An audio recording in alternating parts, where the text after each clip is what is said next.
La guerrière au cœur vaillant.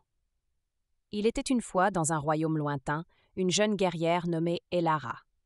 Elle avait des yeux aussi vifs que l'éclair et des cheveux d'un noir de jais qui tombaient en cascade sur ses épaules. Son père, le roi Arion, était un homme sévère et intransigeant.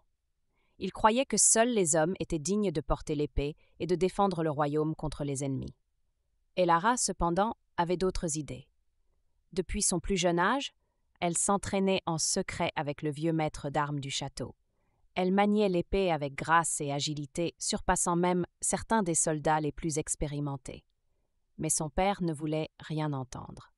Pour lui, sa fille était destinée à un mariage politique, pas à la vie d'une guerrière.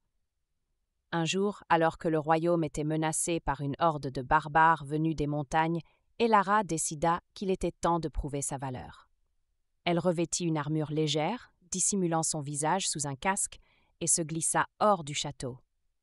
Elle rejoignit les rangs des soldats, se faisant passer pour l'un d'entre eux. La bataille fit rage pendant des heures. Elara se battit avec une ferveur et une détermination qui étonnèrent même les plus sceptiques.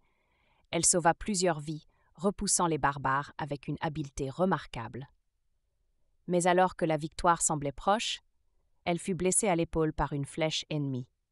Elle s'effondra sur le champ de bataille, le sang coulant de sa blessure. C'est alors que son père, ignorant tout de son identité, s'approcha d'elle. Il la releva doucement et retira son casque. Ses yeux s'élargirent de surprise en découvrant sa fille. « Elara » murmura-t-il. « C'est toi ?» Elle hocha la tête, souriant malgré la douleur.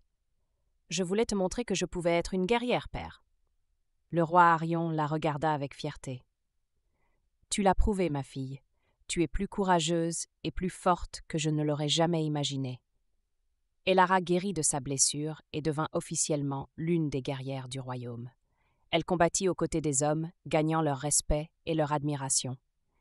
Et chaque fois qu'elle brandissait son épée, elle se souvenait de ce jour où elle avait démontré à son père qu'elle était bien plus qu'une simple princesse. Elle était une véritable héroïne. Et c'est ainsi que commença la légende d'Elara, la guerrière au cœur vaillant, dont le courage et la détermination inspirèrent des générations futures.